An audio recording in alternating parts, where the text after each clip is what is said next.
Chapter 1: Completely Unmasking the Anxious Brain. You may have noticed that your thinking patterns have changed since you started having anxiety and panic attacks. Generally, thoughts like, I'm dying, I'm going insane, I'm having a heart attack, I have to get away before I lose it. It's very normal to have thoughts like these about the physical sensations you may be experiencing with anxiety and panic attacks. Your brain is reacting in a primitive way to a perceived danger. If there is danger, your brain does not give you time to decide what to do. Rather, it reacts on an instinctual level, trying to get you safe as quickly as possible. The problem is, when we bring our more modern analytical selves into the mix, we try to figure out why we are reacting to stress in such a way. Why did such a basic problem turn into a frightening event? How can I keep this from happening ever again? You don't realize that your body was physically reacting in a primitive way to a perceived danger, and you ruminate on the fearful event that caused the symptoms. You keep playing it over and over again in your mind, so that any emotions you are feeling that triggered the panic episode are relived again and again. You have started to develop what is commonly called the anxious brain.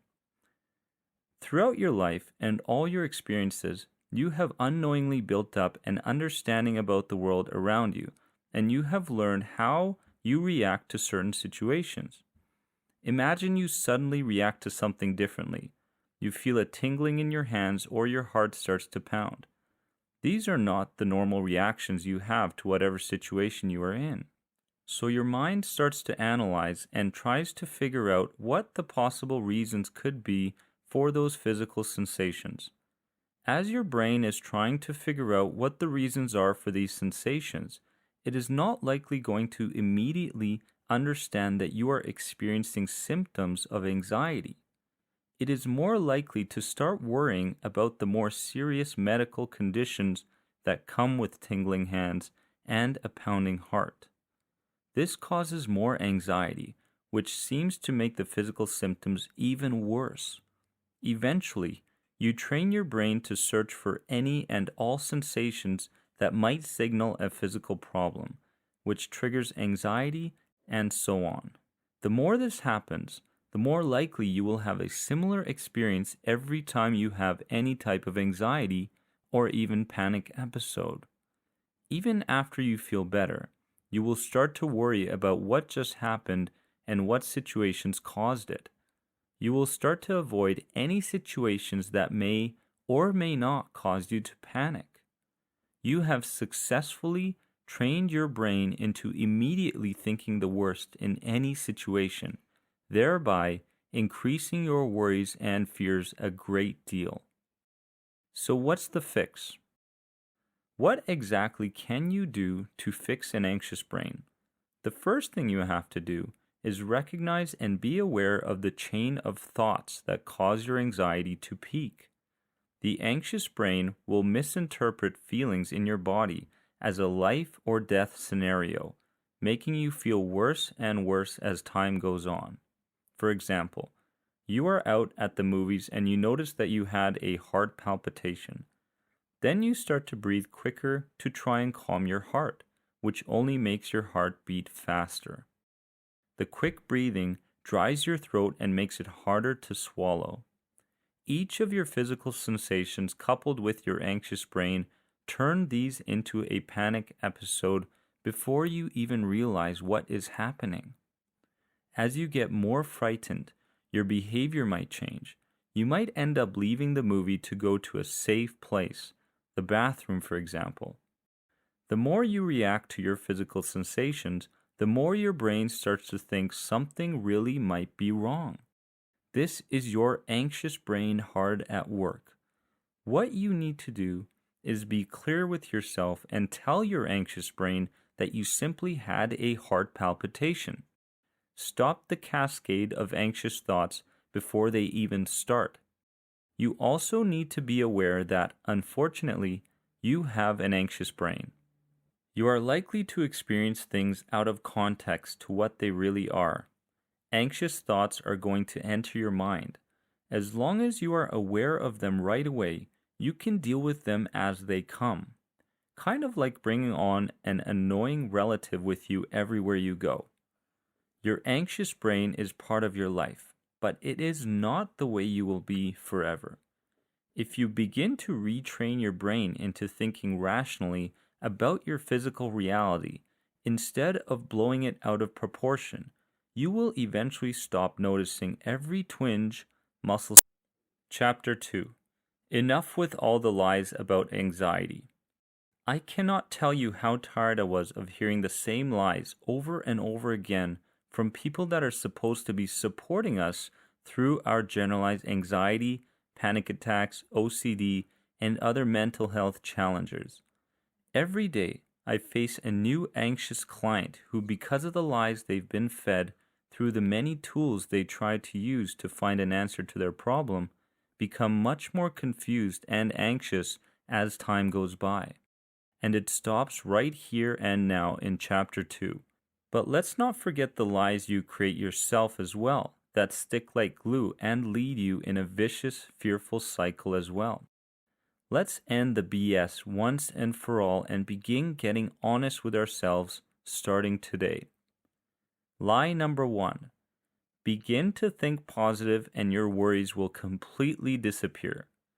What a load of crap. I'll tell you something.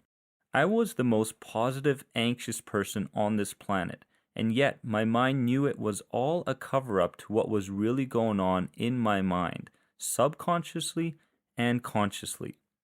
Don't live a life of delusion. Tell yourself the truth. Things right now are not really okay. Lie number 2.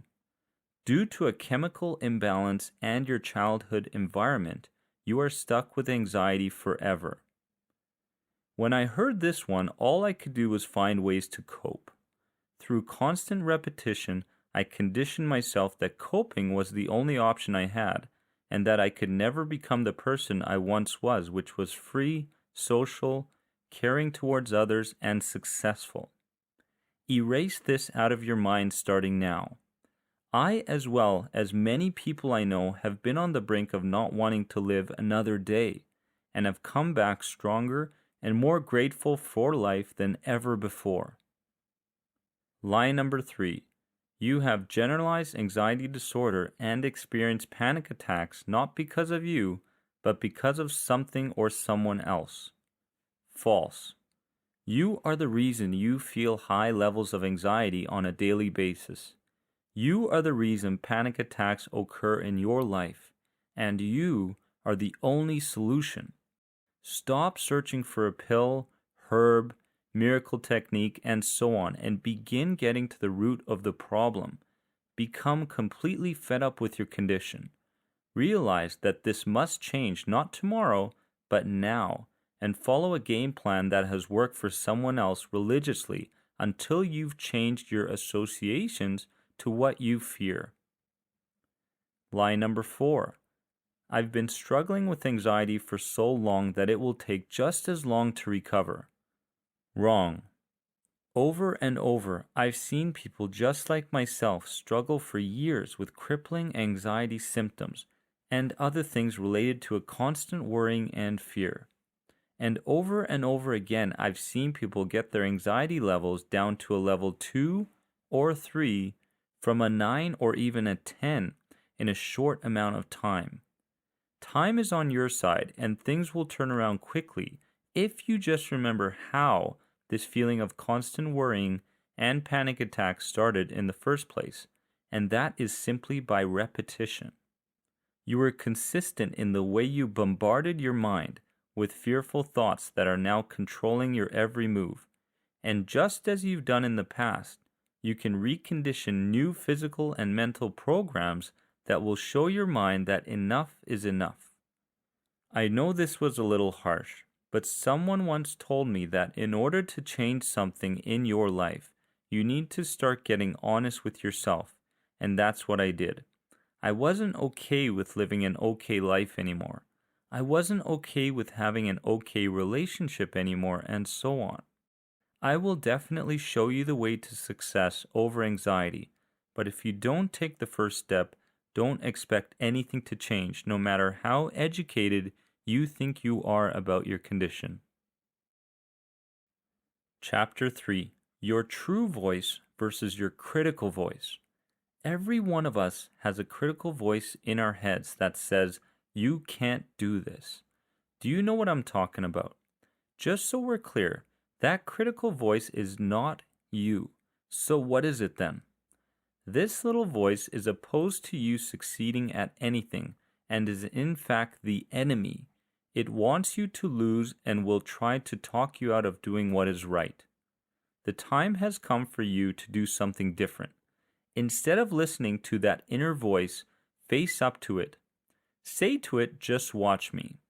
This critical inner voice may be your enemy, but it is an enemy that will not control you anymore. You will now be listening to another voice inside your head, your true voice. Your true voice speaks to you from deep down, and you know when it speaks to you because you feel a spark of empowerment. That's the voice you must listen to from here on out. In the end, you need to ask yourself some questions. What is life truly about? What gives me great joy whenever I think about it? The answer comes from one word: memories. When you are alone sometimes, do you recall your memories? Of course you do. Right at this moment, you are creating either a positive or a negative memory that your future self will be looking back on. Memories are everything. When I think of the 6 years I struggled with severe anxiety and panic, I realized that during that time I had no positive memories. Pretty sad, isn't it? The days leading up to my decision to overcome my anxiety disorder naturally were the most grueling of all.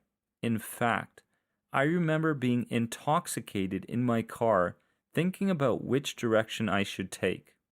Should I listen to my critical voice and stay in my comfort zone that is leading me on a path that will lead to more awful memories? Or should I listen to my true voice that is gently telling me that there's a way out of this hell? The interesting thing is that both paths were quite scary. If I followed the advice of my critical voice and stayed in the comfort zone of fear that I had created, I'd be stuck as a hypochondriac, visiting doctors for my anxiety and emergency rooms for my panic attacks. I would continue the cycle for the rest of my life, not making any good memories and remaining miserable. Does this sound familiar? If I followed my true voice, I would be embarking upon unknown territory, a world that deep down I didn't believe existed, a world of peacefulness, joy, and good memories, a world that would take a lot of effort, patience, and momentum to be realized. Because reconditioning the mind and desensitizing from anxiety triggers was not going to be an overnight process, there was only one choice for me, and thankfully, that was to listen to my true voice, and I am here to tell you that you should too. In fact, you must. Regularity is considered the way in today's society. When someone dresses differently, has a unique personality, or is in a different race or religion from us, we can get confused, and the first reaction to confusion is disapproval. We just don't know about the differences enough to accept a person's separate way of living from ours. When it comes to you, don't fall into the trap of regularity. You can create a change for yourself, and you must. If something is consistently pulling you in a direction that deep down you don't want to go, make a decision and change it the way I did to overcome my anxiety disorder naturally. Start to take a closer look at whether your critical voice or your true voice is shaping your life, and make the right decision so you can start making some great memories starting today. Chapter 4. Are you allowing your emotions to work for you or against you? Often, emotions play a much more central role in our decision-making process than we realize. Since emotions are the driving force when it comes to what we create and what we destroy in our lives, we need to understand at a deep level how to make our emotions create the experiences we desire and take action depending on the type of emotions we feel right away. Emotions are multifaceted. They can connect you to the world in a positive way, but they can also disconnect you from the world around you when they are profoundly negative. People who suffer from generalized anxiety disorder and depression often become trapped in an endless cycle of worry, fear, helplessness, confusion, guilt, and sadness. These emotions influence your behavior and interactions with people on a daily basis. You don't realize how much your perceptions of the world are influenced by these negative feelings. A small event like missing a bus or having to work late can escalate into a crisis because your emotions are built up inside of you and need to be released. You may feel a sudden rush of anger that causes you to say or do something that you regret. Or a wave of sadness can come over you, seemingly for no reason, causing you to feel incredibly self-pitiful, which leads to ongoing depression. Maybe you have that persistent, nagging anxiety in the back of your mind, the sense of impending doom that no amount of encouragement from people who care about you can fix. People are often not aware of what deep-rooted feelings or issues they may be having that cause them to be negative and unhappy. When you are hurt, you have a tendency to push the emotions deep down to avoid feelings of upset at the time, unwittingly causing those emotions to be bottled up inside of you. Then they emerge when you are not expecting it, causing a lot of problems in your life. The main thing you need to understand is that when difficult or upsetting things happen, you need to learn how to deal with those emotions right away. Don't run away from facing whatever issue you have to deal with. Your emotions, as they happen, are a signal that you need to react to the situation. You need to read the emotion and react accordingly. If you're feeling sadness, for example, you need to look at the root cause of that emotion, not the situation you might be in at the moment. All main emotions, like sadness, have secondary emotions, such as guilt, that are usually causing them. Try to understand what secondary emotions might be coming into play at any time you might be feeling upset or anxious. You are never feeling an emotion for no reason. There's usually a trigger that you experienced that set off a secondary emotion, which then builds up with all the other feelings you have been suppressing. And this causes an emotional reaction that seems out of sync with what you are experiencing. The key here is to be aware of those deep-seated underlying secondary emotions that are causing whatever negative feelings you are having, and deal with those feelings first. Once you pay attention to those feelings, you can turn them around and begin to improve your overall outlook. Knowing what causes your negative feelings can work a great deal towards ending the cycle of generalized anxiety disorder. Chapter 5. 5 limiting fears that hold us back from living a fulfilling life and how to overcome them. Courage is not the lack of fear, but the ability to face it. Thank you, John Putnam Jr., for that amazing quote. The only problem with it is that it is easy to talk the talk, but when it comes to overcoming fear, it is a bit more complicated. I found this to be true during my years of having fear control the way I lived in many aspects of my life. However, no matter how complicated it may seem, there is hope in overcoming all of your fears. There is a solution that will make your life much more manageable. Here are 5 common limiting fears that, once turned around, will greatly increase your confidence and quality of life. Fear of flying. The fear of getting on an airplane and flying is certainly one of the most common phobias. mainly due to the fact that we are trapped in a small confined space with many strangers, and the awful possibility of what could happen once the plane is airborne. The key to lessening your anxiety levels in this situation is to do some strenuous exercise in the hours before you leave, as well as memorizing a short calming phrase or mantra to keep you calm during some of the most difficult parts of the flight. The mild fatigue from the exercise and repetition of the calming phrase will greatly lessen any anxious feelings you may be having and increase your ability to relax and sit in peace until you reach your destination. Fear of judgment. Being potentially criticized and judged by others holds people back from taking risks in life.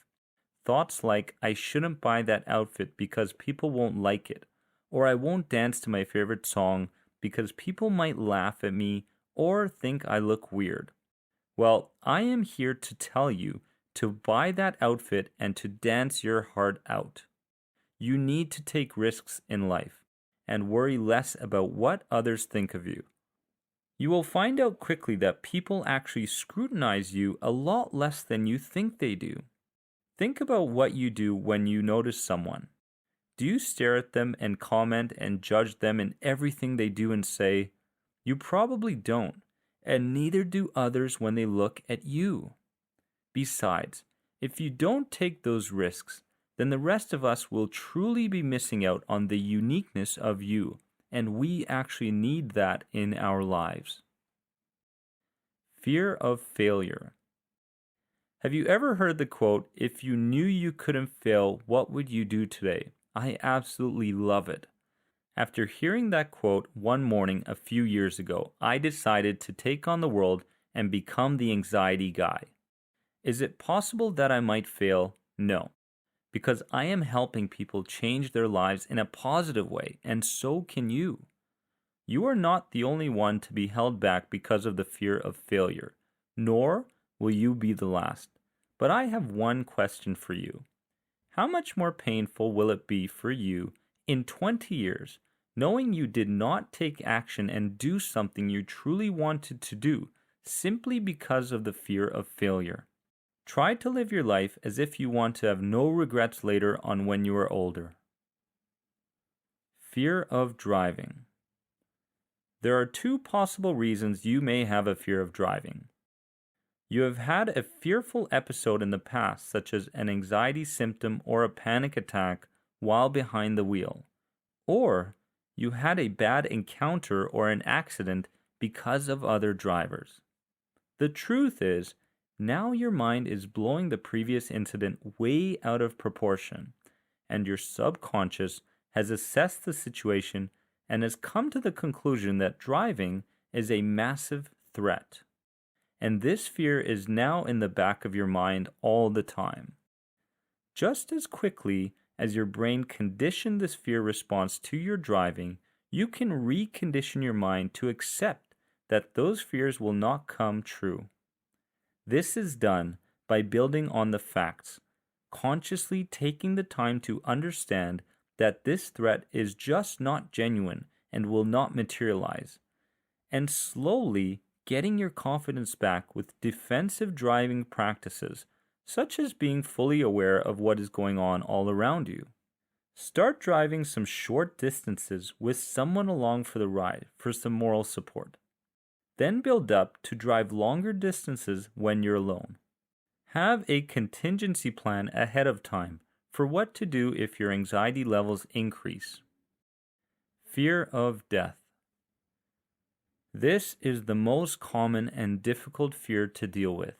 I have found 3 ways to overcome this fear of dying that added fuel to my anxiety disorder and hypochondria more than any other fear.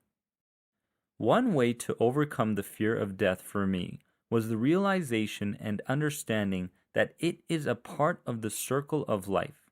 We are born, we live, and we die. Round and round and round the world goes on like this forever. It is just part of the package deal when we actually come to Earth. The second thing was to let myself worry about death when the time came to actually worrying about it. Just sit with the anxiety you feel when you think about death. The anxious feelings you have will go away quickly as long as you don't fight it or wallow in it and make a bug production out of it. Just sit quietly with it. It will go away. Thirdly, if you're really feeling desperate, study and take in some of the information from any faiths that believe in an afterlife or reincarnation.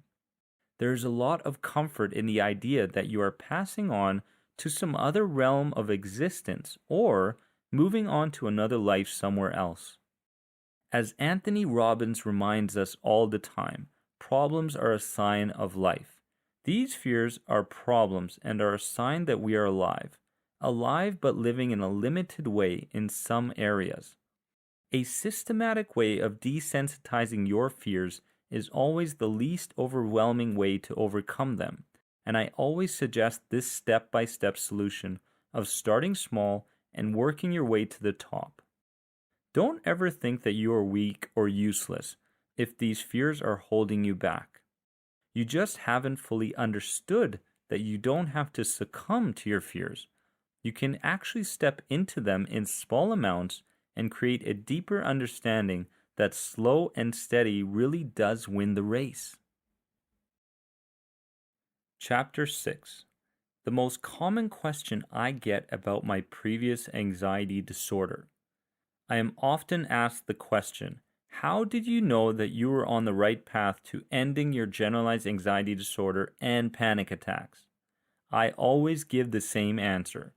I took responsibility for my anxiety. I had done a lot of research over the 6 years I struggled trying to find answers to the terror-filled existence I was living. Through my research, I ran into many answers to why I might be experiencing anxiety and panic disorders. Some of those answers were genetics, my childhood environment, or simply how my brain was wired. My frustration grew and I started taking out my anger on everyone from my mother and father to my friends that I had been growing up with. Even my creator, who had intentionally wired me this way. I wanted to yell at them all. Damn you all for causing me to be like this. I moped through life, playing the victim card everywhere I went. Does this sound familiar? Finally, at the 6-year mark, I became tired of my life being dictated by my anxiety and panic attacks. So I did something very different. I actually visited the children's hospital. The advice to do this came from a good friend of mine who cared greatly for my well-being and was quickly running out of ideas on how I could overcome my anxiety disorder naturally. After my visit, all I remember feeling is guilt and anger. Guilt because the kids I had seen that day were actually suffering from the many things I feared, and anger at myself because I was much more miserable than they were. I had a new perspective from that day forward, a realization that some people in this world actually don't have control over their problems and some do. We have control over our problems, and we should be happy about this news in regards to our mental health. I immediately stopped being a victim and playing the blame game. I wanted to remember this realization about control forever. I went and got a tattoo on my forearm that says, "All power is from within and is therefore under our own control." I wanted a permanent reminder that I did have a choice in the matter. As I consistently did throughout my recovery from anxiety, I turned to my sport of choice, which was tennis. If things weren't going my way and I was losing a tennis match, I had two choices. One was to send my racket flying into the trees and accept defeat like I sometimes did. Or two, which was think my way through the match and give myself a chance to win in the end. Choice one was always the easy way, but choice two, although an uphill battle mentally, physically, and tactically, was always much more rewarding, win or lose. Comparing my struggles to a tennis match made me realize that I had the same choices in my life as well. Accept defeat or find a way through it. I had a choice in what I thought and how I reacted when my hypochondriac mind found an odd-looking mole on my skin, when signs of a panic attack were approaching, or when the cycle of fear and worry began to overtake my thoughts. Remember, certain factors such as childhood environment may actually be a reason for your anxiety disorder. But in the end, when you begin to take responsibility for your issues, you instantly stop playing the blame game and being a victim. Once you take the power back into your own hands, you will recognize that you always have a choice in the matter. It just takes time to recondition yourself until desensitization begins. Here are 3 questions you should ask yourself once you notice that anxiety is starting to take over your day. Number 1, how much validity does this worry have? Number 2, am I adding to my initial fears, and if so, how? Number 3, what do I need to believe in order to head in a new direction now, and what facts can help me strengthen that belief? Your choice is what to believe about your anxious state and how you will react to it in that moment. At the end of your life, I want you to be able to look back and marvel at the way you handled your anxiety disorder. I don't want you to look back and think, what if? This path you are heading down may be unfamiliar and uncomfortable, but it is the path you must take. Take it now. Take your life back and begin giving others permission to face their own fears through your actions. They will realize through your success that they have a choice that will lead them onto a path of recovery from their anxiety disorder also. Chapter 7. The top 6 biggest mental health myths that you need to know in this audio program. What has our beautiful world come to? Society is becoming more and more depressed and stressed, and options for treatment are getting more and more expensive, with little or no promise for improvement in our mental health. There are also a number of myths that we need to clear up, so that we don't run around thinking things that aren't necessarily true when it comes to our mental health. And that being said, let's get to them right away. Myth number 1. People who battle mental health issues are unintelligent. Boy, was it difficult for me to keep my focus on something and remember something during my days with anxiety disorders. I fought the idea that I was stupid and unintelligent day after day, and I'm glad that I did, because it was never true. On the surface, it looks as if we who battle mental health issues are quite cognitively challenged, but in my experience, many are incredibly creative and brilliant, and our imagination that is driven by fear is second to none. Myth number 2. Avoiding a social interaction means you are antisocial. Many people with social anxiety have very deep feelings for other people, but due to the reluctancy they have to get involved in some social interactions, are quickly labeled as antisocial. Nothing could be farther than the truth during my years with social anxiety. In those days, I battled depression and shyness every day, and my social anxiety had glimpses of hope where I would step out of my comfort zone and take a chance to try and connect with a fellow human, even though the fear of rejection and anxiety symptoms pulsated through my entire body. This was usually followed by some sort of disappointment on my part to keep the conversation flowing, but deep down I knew I wanted more close relationships and a circle of friends I could turn to, and know many others feel the same way I did. Myth number 3. You will never get better if mental health is a problem for you. You will not believe the amount of emails I get from people telling me this one, mainly due to their immediate friends or family members who are just plain confused and frustrated and just don't know how to go about their loved one's anxiety disorder, depression, agoraphobia, etc., and support group of healthcare professionals that push coping techniques and medication down their throats for months with little or no success. Don't get me wrong, today's pharmaceutical treatments are better than they've ever been. I just know that it shouldn't be the first line of treatment when dealing with a mental health disorder, as it commonly is. Or even in the top 5 for that matter. Once the root of the problem is tackled, a new set of beliefs are conditioned in the proper way, and patience is built up through the momentum you are gaining. Then recovery is right around the corner. Myth number 4. If you are dealing with mental health, you are unstable and should be locked up. Ah yes, the stereotypical portrayals of those violent and crazy mentally ill people. The majority of people battling their mental health issues are actually non-violent, and crimes of violent nature are rarely committed by people trying to recover from their mental health. Through a series of natural proven treatment plans, such as the End the Anxiety program, someone who has the determination and patience to overcome their issues concerning mental health can in fact get on the road to recovery quickly and again live tremendously fulfilling lives.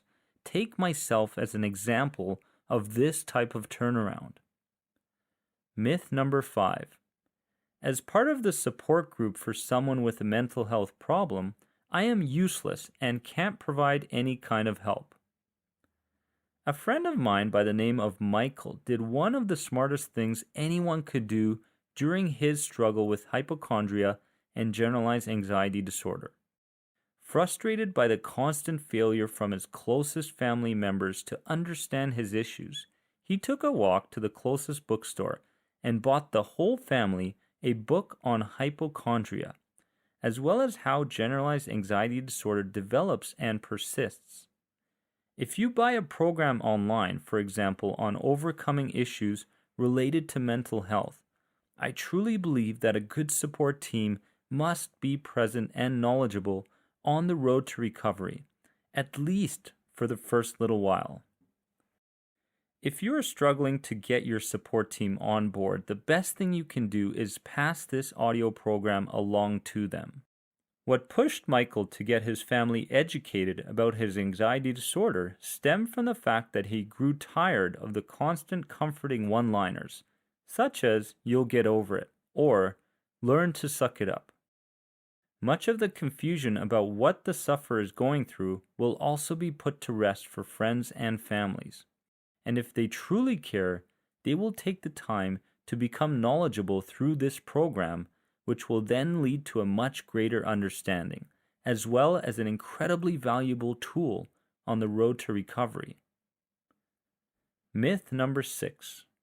The fight or flight response is built into us and cannot be switched off. This is the body's natural reaction to a threatening or stressful event, and just as many other fears can be turned off, so can your fight or flight response when your internal car alarm goes off, when unnecessary. Studies show that the sudden release of stress hormones are the main cause of the bodily sensations that people with panic disorder experience almost daily. Your pupils dilate, resulting in better sight. Your muscles become stronger to fight back or to run faster if needed. At the height of my panic disorder, I was told I may have to cope in these times of panic attack terror, and that was the best I could do because there was no off switch. I later realized that desensitization from our fears that cause panic attacks is possible, and as our generalized anxiety levels drop, so do our fears and ultimately our panic disorder altogether. I hope these thoughts about mental health myths help us build a higher level of understanding as well as confidence if in fact you are currently trying to overcome your own mental health issues. When knowledge is applied, it brings momentum. Momentum that drives you towards your true reality, and that is that no matter how bad your case may look right now, Many, just like myself, have felt similar pain to what you may be experiencing, and have come out on the other side grateful and joyful once again. And that will be you as long as you understand and apply what you are learning in this audio program. Chapter 8: 3 Reasons People Get Stuck When Trying to Overcome Generalized Anxiety Disorder. Generalized anxiety disorder and panic disorder can play some nasty tricks on a person that makes them feel like they are either losing control, going crazy, or even about to die. GAD is definitely chronic, and every day is filled with exaggerated tension and worry that wears on people mentally and physically, even when it may seem like nothing is provoking it. Sufferers of generalized anxiety disorder seem to always anticipate the worst possible outcome, no matter what the situation is. Waking up in the morning can usually be enough to provoke some serious anxiety, just thinking about how to get through the day. Then, if you, the GAD sufferer, has a good day free of those nasty symptoms of anxiety and gets a break from fearing the worst at every corner, you will think, "Great, things are finally changing for the better." Just when you start to relax, you are hit with that uneasy, worrying habit, and a new barrage of confusing symptoms such as dizziness, difficulty swallowing, and body zaps, just to name a few, start popping their head up. What happened, you wonder, as you aimlessly go through your day? Here are 3 reasons why you may be caught in that panic and anxiety cycle that only fuels your generalized anxiety disorder further. Number 1, you fall for the bait. A human being's natural instinct is to protect itself, so when sudden anxiety symptoms hit, the first thing we try and do is get rid of those 2 scary words that consume us at every corner. They are, what if? But trying to get rid of the overwhelming scary thoughts in our minds just creates more juice for them to exist. So step 1 of the 6 steps to overcome generalized anxiety disorder is complete acceptance. I know what you're thinking. It's hard to accept these thoughts and feelings at the time that they happen. I don't blame you one bit. It is hard, but not impossible. Do you want to know the 2 words that will single-handedly overcome your anxiety symptoms strictly on their own? They are confidence and momentum, and complete acceptance builds both. Number 2, you punish yourself for being the way you are every single day. You know, I got an email last night from a 21-year-old named Tom. Tom can't leave his house for more than 20 minutes, and if he does, he tearfully comes running back home. Basically, he fears everything from the smallest social interaction to these overwhelming symptoms of anxiety, and at any moment he feels he will lose control of his mind or worse, his body. When I asked Tom why he thought he was going through generalized anxiety disorder as well as being a complete hypochondriac, he answered, "I deep down don't feel like I deserve to be happy and have nothing to contribute to the world." This saddened me, to say the least. Tom didn't believe he had the right to experience abundance in the different aspects of his life, and this pushed him into a life of fear and ultimately led him to being confined in his house. This then fed the generalized anxiety disorder and panic attacks he was experiencing further. At this point, Tom doesn't see a way out, but lucky for him, I actually do. I'm now asking Tom to take up 3 things: a hobby, an exercise routine, and gardening. He actually has no choice with the gardening. By starting small in a systematic way, Tom will be implementing these 3 things to his daily life, which will bring new meaning to what being in public means. And this will take him out of the cycle of self-punishment and into a world that again brings confidence and momentum. So go, Tom. Number 3, you just don't drink enough water. Okay, we've all heard this one before, but few of us ever do what we know. That's me included sometimes. But with our hectic lives, who has time to drink water? Like any habit, carrying your favorite water bottle around as you refill it will make your nerves much, much happier. Tufts University conducted a study which found that a lack of water and natural fluid resulted in depression, anger, and a general negative mood. The study had examined the connection with student athletes, and this is just one of the many studies out there. Over 75% of Americans are chronically dehydrated, and the effects of dehydration can influence your anxiety levels more than you think. Most people wait until they are thirsty to start drinking water, which is actually way too late. Excuses were a part of my 6-year struggle with generalized anxiety disorder and panic disorder. I looked for every reason why I couldn't step out of my comfort zone and take small steps to create positive, lasting change in my life. Don't let excuses hold you back on your road to recovery from GAD and panic disorder, especially when it comes to the things I have just listed. I have said it before, and I'll say it again. If I can do it, so can you. Make sure that you don't move on to the next chapter until you have fully grasped what you have learned in this chapter. Chapter 9. 2 words that must be removed from the vocabulary of people who experience panic and anxiety now. Anthony Robbins put it perfectly when he said, if you want to experience different results in your life, just start asking yourself different questions. In my experience with generalized anxiety disorder and almost daily panic attacks, there were 2 words that shaped the way my day went back then. Those 2 words that made up a question I asked myself at least 100 times per day were, what if?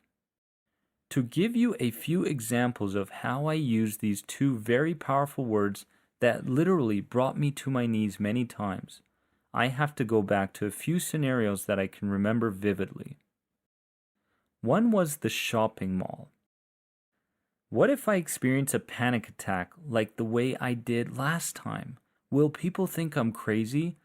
Oh, the humiliation. I'll never be able to go back to the mall again, or any crowded place for that matter. A professional tennis match. What if my hands start shaking uncontrollably again, and I get those dizzy sensations? Will my opponent think I'm losing it mentally? Will he spread the word to the rest of the athletic community that Dennis should be locked up? Driving.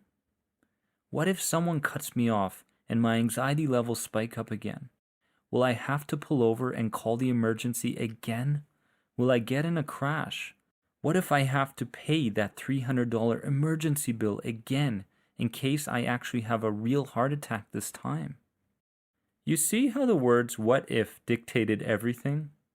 It was rare that when I thought the words what if, something like a panic attack or constant checking into my bodily sensations actually did not happen.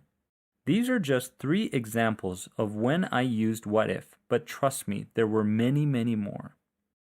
The words what if forced me into a corner and kept me pinned down in my basement for 31 days. I would go out for the occasional short walk, but other than that, I did not budge and purely existed. I was more dead than I was alive for a very long time.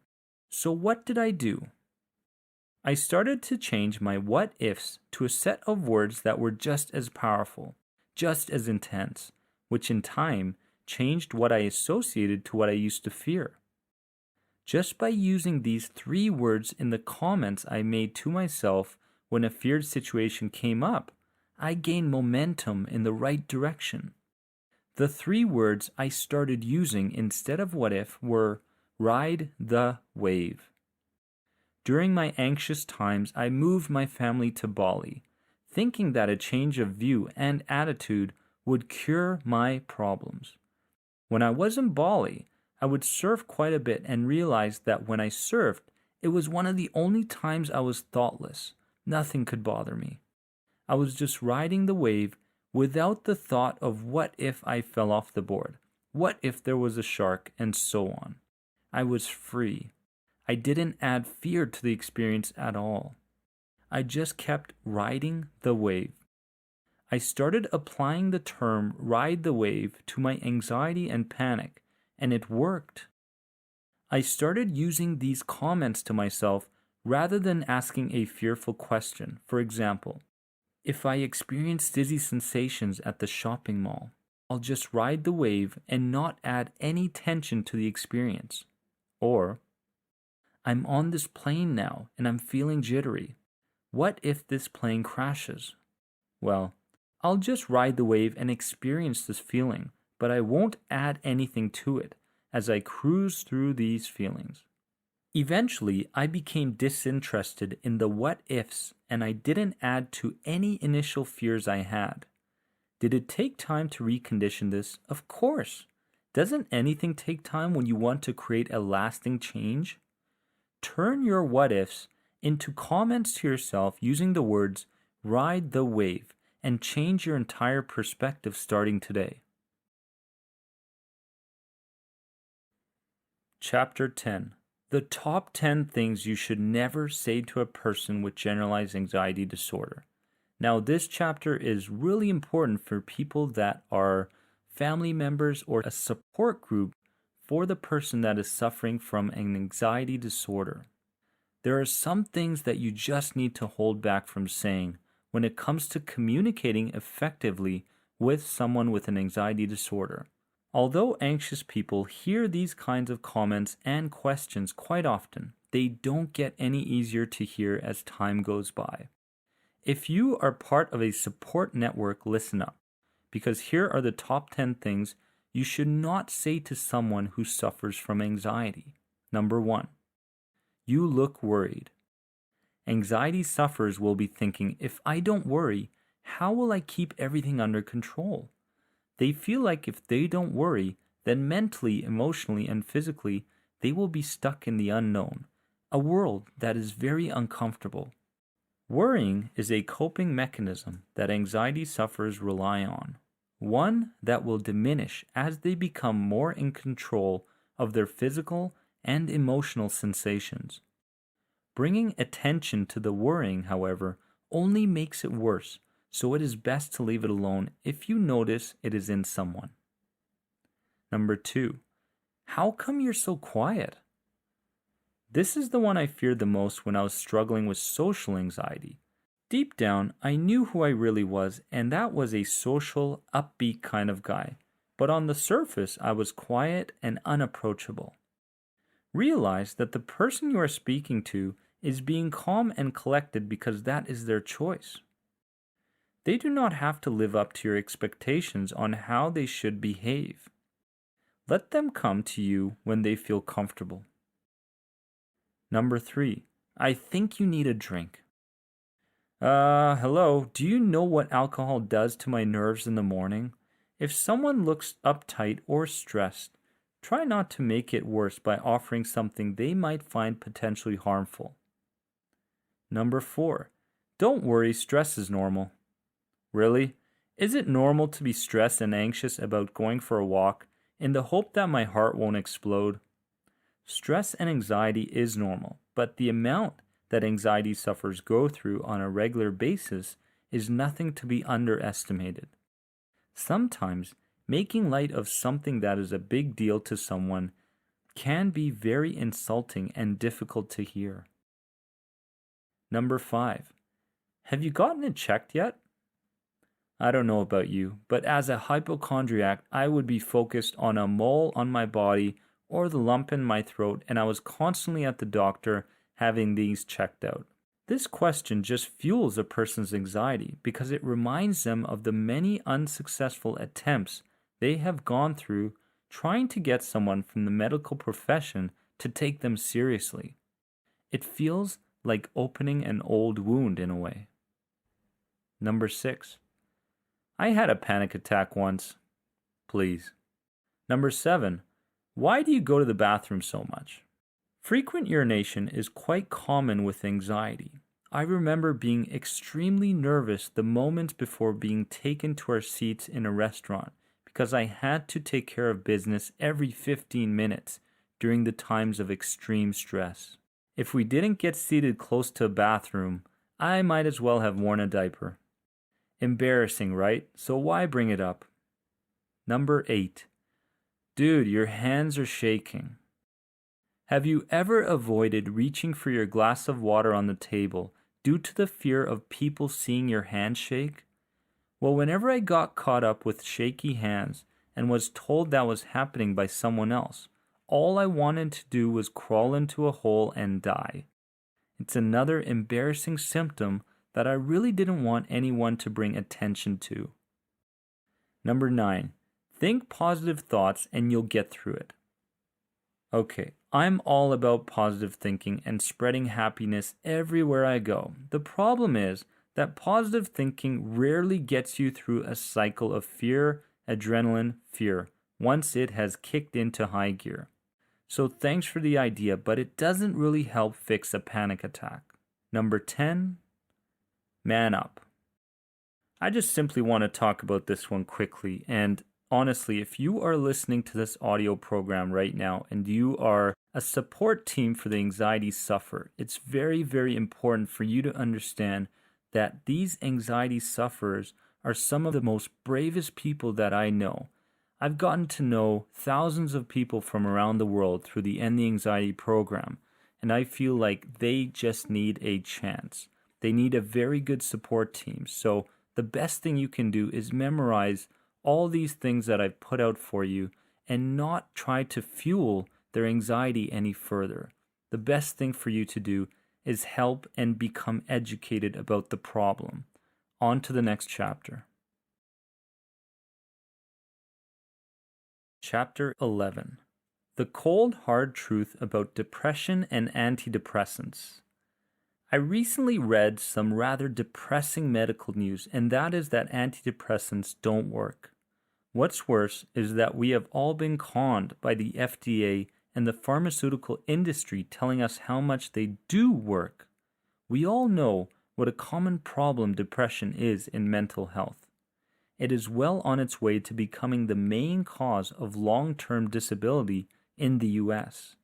I was even more baffled when I read how the drug companies are selectively publishing studies that just show the benefits of antidepressants and not the studies that show that they don't work. No wonder these medications have climbed to the second leading class of all drugs in America. The world has a bit of a warped view when it comes to antidepressants.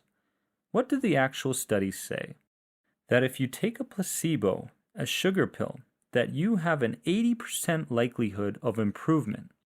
Now we have this huge problem where we have millions of people clinically depressed with no proper treatment plan, and the problem gets worse each and every year. We need to understand what depression really is. A label. It tells us that you have lost all interest and joy in the many activities of your day, combined with a low mood and sadness most of the time.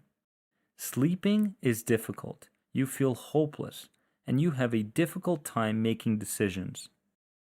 This makes sense. But what about the cause of all these symptoms?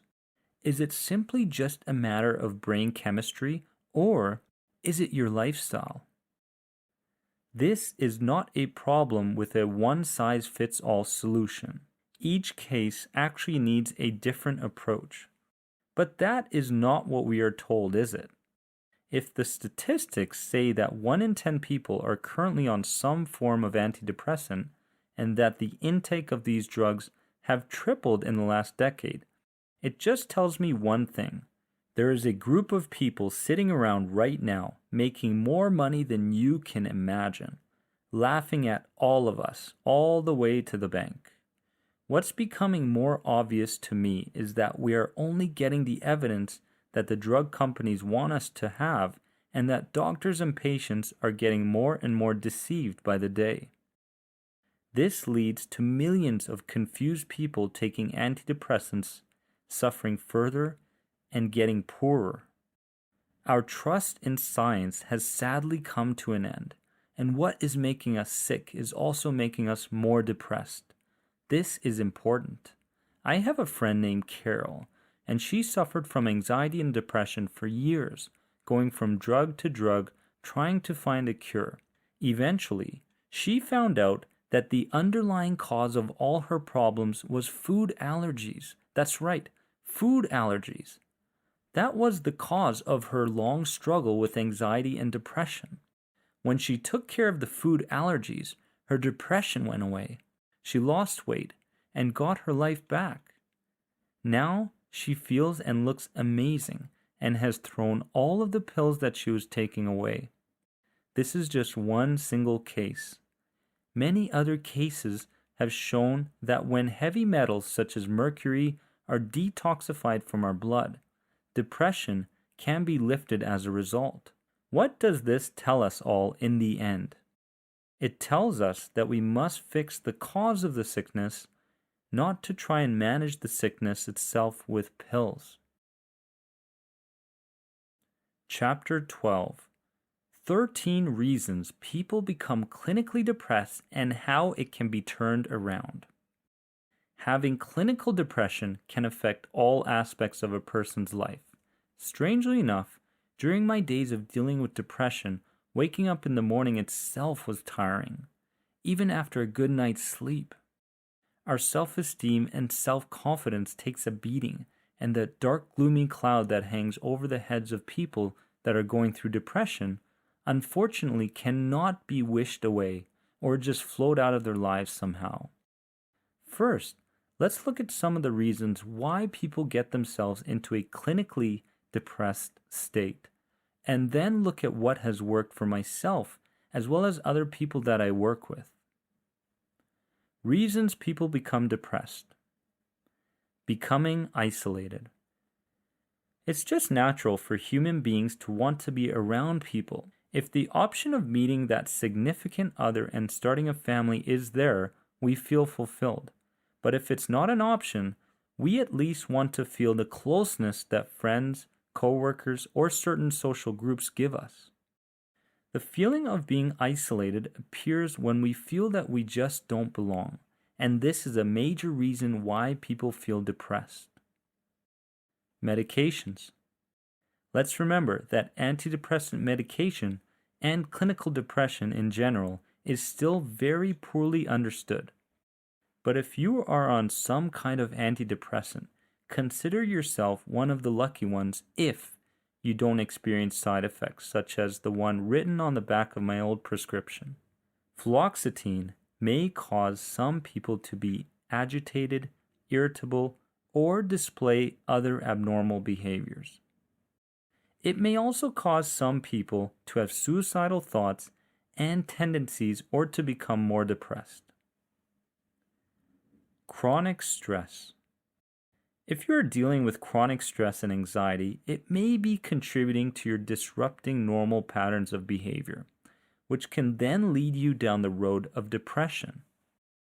Candida overgrowth. Toxins that become released into the bloodstream due to the Candida fungus in the human body can cause a multitude of symptoms. This can then lead to a health, anxiety, and depression. As I've experienced in my own struggles in the past, as well as seeing what has worked for others, curing your intestinal candida can also cure your depression. Childhood abuse or hurt. A child who has been surrounded by abuse is much more likely to experience clinical depression at a later age than one who has not. In fact, the numbers show that 59% of physically abused children will become depressed later on in life. PTSD, learning difficulties, and generalized anxiety are also part of the assortment of mental difficulties someone could experience later on in their lives. Substance abuse. It's estimated that 80% of people who have a chemical dependency or a certain addiction also experience a co-occurring mental health problem such as generalized anxiety disorder or depression. Making the most of this one life that you are given and firmly admitting that you need help is the first step to success. No one can truly create lasting change but yourself. Loss of a loved one. Grief is a normal emotion to the news of losing a loved one that commonly leads to a major depressive disorder. Feelings of hopelessness and helplessness are all part of the grieving process. Change. Sometimes when we lose that familiar feeling in our lives and get hit with a new job, a new marriage, a divorce, moving somewhere new, retirement, etc., life can quickly become dissatisfying or dull. A seemingly positive change that has been planned for some time can bring unexpected changes that can bring about depressive episodes. Nothing to live for and feeling lost. There's nothing worse than having a stale life. Something that gives you that jolt when you wake up in the morning is key for each and every one of us. This can come in the form of a new hobby, becoming educated about something you're interested in, taking part in a new social group, or maybe even teaching people something that you may be an expert at. Financial problems. Your money flow is the result of your continuous thoughts that lead to your continuous emotions, that lead to your continuous actions. Yes, financial problems can certainly lead to depression, but can be reversed for most people by applying what they already know. Physical illness. There is no doubt that clinical depression is a painful condition and oftentimes occurs in association with a severe physical illness. Not only can physical illness lead to depression, the opposite occurs as well, which makes recognizing and treating depression all the more urgent. The media. With the average American exposing themselves to the media for just over 5.5 hours per day, it's no surprise that this kind of exposure leads many into a state of depression. With the different messages being transmitted through the media that continuously reinforce aggression and other forms of risky behavior, it's no surprise that the media inspires anxiety and fear. Add to this the fact that media exposure at night can disrupt sleeping patterns as well, and we have quite an interference in the development of our emotional and cognitive development. Fear. It's easy to get into a pattern of negative thinking that breeds fear in all of us. But the biggest obstacle that stood in my way during my 6-year struggle with anxiety disorder was the fear of failure, which led me to live a confined and fearful life. What I've come to understand is to try something and fail is not failure, but to not try at all, that's failure. So if the fear of failure is adding to your depressive state, then understand that regret weighs more heavily on your shoulders than failure ever will. Now that we know what could be contributing to feeling depressed, what can we do about it? The emotions that you are feeling are nothing more than a feedback mechanism. Feeling the emotion of fear, for example, means that the solution will come by stepping out of your feared comfort zone in a slow and systematic way. Feeling the emotion of isolation from others means that it's time you changed your approach to the situation that is isolating you from others. If financial problems are getting you down, become an entrepreneur and sell your expertise. For everything that is adding to the feelings of depression, there is an answer for. All you need to do is find the specific thing that is the cause and listen to what kind of feedback you are getting. I've learned that the worst thing you can do is play the victim. As mentioned, we get one shot at life, and when the end comes, I want you to look at your past and truly feel like you gave it your all each and every day. Chapter 13. Can St. John's wort truly help your anxiety and depression?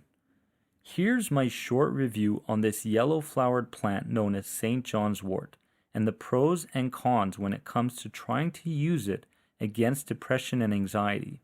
I've had mixed feelings on the effectiveness of this herb, and want to lay it all out for people because there seems to be much confusion in the never-ending search for herbs that will help with depression and anxiety. So how does it actually work? St. John's wort contains important compounds in it that have medicinal qualities such as hypericin, which is believed to have a similar effect to antidepressants. It affects the level of serotonin, dopamine, and norepinephrine, which make up the neurotransmitters in your brain. In my experience, it was most effective during my mild to moderate days of depression. In extreme cases of depression, the herb was not very effective for me at all. But that doesn't mean it won't work for you. Mike, who is a very good friend of mine, tells me that this herb has been a small miracle for him when it comes to his sleeping disorder, the release of tension in his body, and his concentration levels. There are also studies that would definitely support his claims of the effectiveness in these areas. In ancient times, many herbalists as well as doctors used this herb as a sedative as well as treatment for malaria, and in my experiments with it, I can say that it is put to great use when I had a burn or an insect bite as well. St. John's wort affects the nervous system as well as does a great job for the digestive system. The antiviral properties are utilized to strengthen our immune systems and also has been known to be very effective against colds and flus. But could it just be a placebo? I truly believe that if you're suffering from the mild to moderate range in terms of anxiety and depression and are wondering which herbs would be helpful and would rather take the natural route instead of antidepressants, then you should give St. John's wort a shot. In my experience, there has been times where it has kicked in and I've felt the effects suddenly, and other times I've taken it for long periods of time with no effects whatsoever. But I will tell you this, when it comes to side effects, this herb beats antidepressants by a long shot, and I've experienced substantially fewer side effects through this natural herb. Of course, most doctors will tell you not to waste your time with experimenting with this herb when it comes to anxiety and depression. But I say give it a shot. It may be the natural alternative that you may be looking for.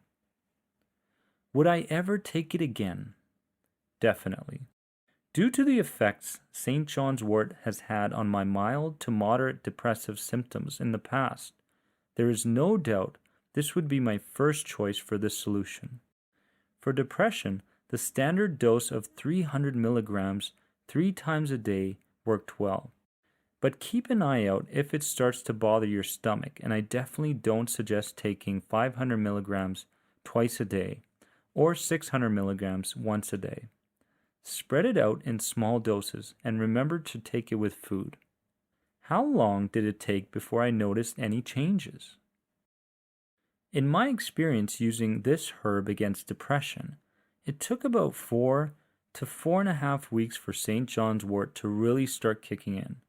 But again, everyone is different and it's not uncommon to hear changes in mood and depressive symptoms in 2 to 4 weeks after taking the suggested dose. What do some studies show on the effectiveness against anxiety? Researchers have used a dose of 600 milligrams per day for a duration of 6 weeks on 151 people with sleep-related problems. There was a significant reduction in anxiety seen in this St. John's wort-treated group. Also, 500 clinically depressed patients with high levels of anxiety were tested by researchers using 500 milligrams of valerian and 600 milligrams a day of St. John's wort. This is a good combo. The group reported significant decreases in anxiety, and when in fact upping the dose and retesting had reported even better results. When should you not take St. John's wort? If you are currently on an antidepressant, especially an SSRI such as Prozac for example, it is recommended you stay away from St. John's wort. These types of interactions could result into what is called serotonin syndrome or serotonin toxicity, which is an excess in serotonin activity. Also, if you're pregnant or under the age of 12, stay away. Or have substance abuse problems, or are dealing with addictions to alcohol or other drugs. Then, taking St. John's wort could cause severe drug interactions. The conclusion: although there are still many studies being conducted to evaluate the true effectiveness of St. John's wort, I can truly say that I experienced better benefits from this herb than I did for antidepressants. Why?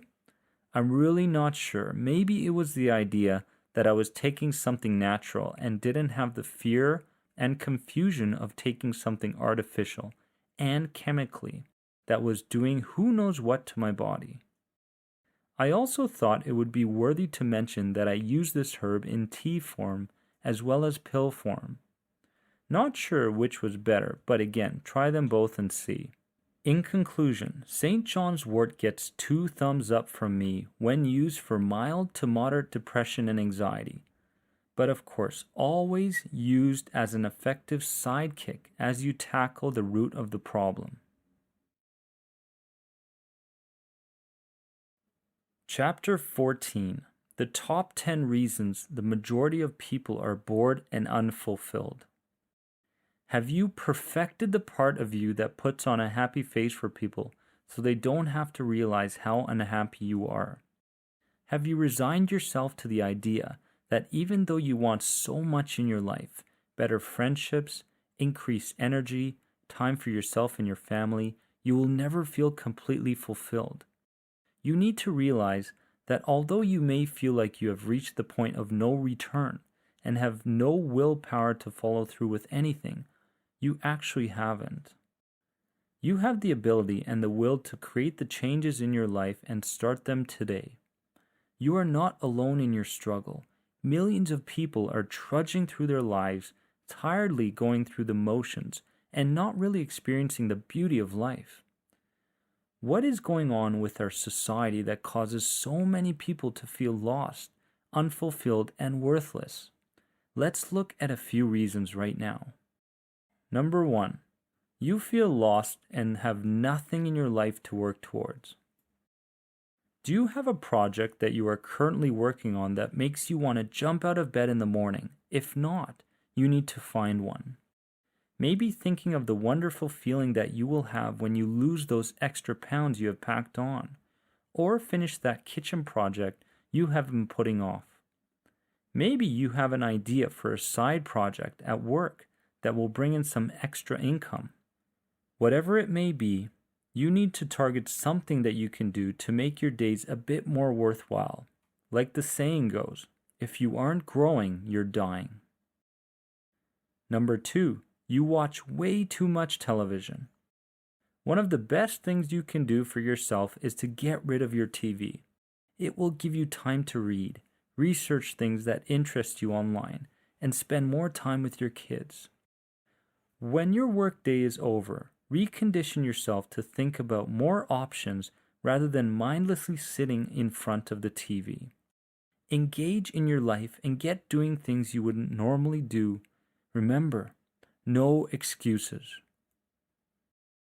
Number 3, your diet is terrible. Time to be honest with yourself. How much time are you putting into preparing healthy meals for yourself and your family? How conscious are you of what chemicals and preservatives you are consuming daily with over-processed, unhealthy foods? There is so much evidence out there now that connects a healthy diet with fresh greens to your metabolism and brain chemistry, which directly correlates to your energy levels and mood. You need to take the time to prepare fresh foods, and it is a great time to start buying locally grown produce and help local farmers and businesses prosper. Number 4, you play the victim on a daily basis. This is a pretty common one that we are all guilty of at some time or another. Think about this. When you get into a deep conversation with others, how often does it go into how many things are wrong with your life? How about discussing things that are right in your life instead? We all have so much to be grateful for and so many blessings. We need to be conscious of these things rather than the negatives, the first world problems that we may have. You also need to surround yourself with positive people that bring out the good in you. In essence, end any toxic relationships you may have while you are at it. Number 5, you believe that this is your identity and you cannot change and won't change. You feel like you can't teach old dogs new tricks. This is not true. The truth is, you can teach anyone anything as long as they are willing to learn and to try new things. You need to be fed up with how things are going in your life to push through that old attitude and realize that you are not stuck and that you can make a change. Gain whatever inspiration you require to feel like you can make a difference in your life. Feeling anxious and depressed is not your identity if you don't want it to be. Number 6, you stay away from everything that you fear. You need to listen to that little voice in your head that whispers to you to do it when facing your fears. When you do, you will realize that it is not even close to as bad as you imagined it to be. It is the most exhilarating feeling when you can accomplish something you were always afraid of doing. You don't want to look back on your life with regret because some of the ridiculous fears that were holding you back. They will seem silly when you are on your deathbed, won't they? They are silly now too, I guarantee it. Number 7, you believe that you don't deserve happiness. For whatever reason, you don't feel like you are entitled to one of the most basic rights of humans, to find happiness. Write down a list of things that make you feel happy and content. It could be a big thing like going to an amusement park with your kids, or as simple as a bubble bath. Self-care is something that we rarely do these days because we are way too busy. Try to do something that makes you happy every day. You deserve it, truly. Number 8, you haven't realized what potential you have to make a change. Steve Jobs once said something along the lines of, "Do you want to change the world, or do you want to spend the rest of your life selling sugared water?" I don't like sugared water, so I think I will try to change the world. How about you? You can do anything you set your mind to. Nothing has happened in this world without a single person and an idea. You don't have to do anything huge like inventing a clean power source, but look around you. You have the power to change your world and the ones of the people closest to you. You just need to give yourself that chance. Number 9, you reject help. You think that asking for help is a sign of weakness. As a matter of fact, asking for help takes an incredible amount of strength and courage. You also need to remember that what goes around comes around. You will get a chance to add fulfillment to your life by giving back where help was given to you once. If you are stuck in an aspect of your life, ask for help from someone who has been there. You could even contact a professional. Life is way too short to waste on being too proud to ask for help. Number 10, you spend too much time trying to improve on things that don't matter. Ever heard the saying, "We major in minor things"? It is so true. When I was going through my toughest times, I would try to master different ways of scoring goals on FIFA with my Xbox. Now I think to myself, what a waste of time. If I had only spent those hours on a tennis court perfecting my serve, you might be watching me play on television right now instead of listening to this audio message. In all seriousness, we as a society are too caught up with the pursuit of wealth and good looks and possessions. See where your time is being spent and make changes that your future self will thank you for mentally, physically, and spiritually.